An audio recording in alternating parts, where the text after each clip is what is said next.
Так, наңғара достар, кешегі өртеніп жатқан жерге келдім мен. Ё-моё, мына өртеніп жатыр, пожарныйлар бар ма екен қасында? Так, стоп, кәсіпкерлер. Макси дрон парақшасына реклама берсеңіздер болады, ұсыныстарыңызға всегда ашықпын. Ё-моё, наңғарсақ қап-қара түтін мынау. Давай қасына барып көрейік енді, дроным кетіп қалмасын өрттің арасында. Мына 1 секундта жанып кеткен сияқты ғой мына өрт. Опа, мына жерде пожарный тұр. Мәссаған, мына өрт қорқынышты болып тұр ғой кәдімгідей. Жақындауға қорқып тұрмын мен ше. Мында пожарный ағалар дайындалып жатыр өшіруге. Давай өшіріңіздер тез. Ани өшіріп жатыр достар.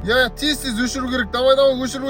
Қорқынышты екен, кәдімгідей өрттің қасында ұшқан. Мына жақта тағы да өртенбеген шөптер бар екен. Осыларды да өшіру керек. Мына жерге уже өрт барып жатыр. Лаулап жатыр мына жерде. Мәссаған, бірақ әдемі сонда да өрт. Өмірде екі нәрсеге бесконечно қарауға болады. Өрттің жануына, сосын судың ағуына. Достар, қазір күн ыстық. Өрт тез тұтанады. Темекі анау-мынау тастасаңыздар тез тұтанып кетеді. Мына жер дәл сол айна өртеп кеткен ғой, негізі біреу темекі тастап. Мәссаған, мынаны түтін төбеге дейін кетіп қалды ғой. Түтінде дрон ұша ма екен, көрейікші ал. Нағара ұшып тұр. Мәссаған, бірақ қорқынышты екен, плохая видимость деп ошибка шығарып тұр маған. Достар, алдында көп лайк жиналса осында барам деп едім ғой. Сіздерге осыны көрсетіп жатқан Макси дрон міндетті түрде парақшаға тіркеліп лайк басып жүріңдер.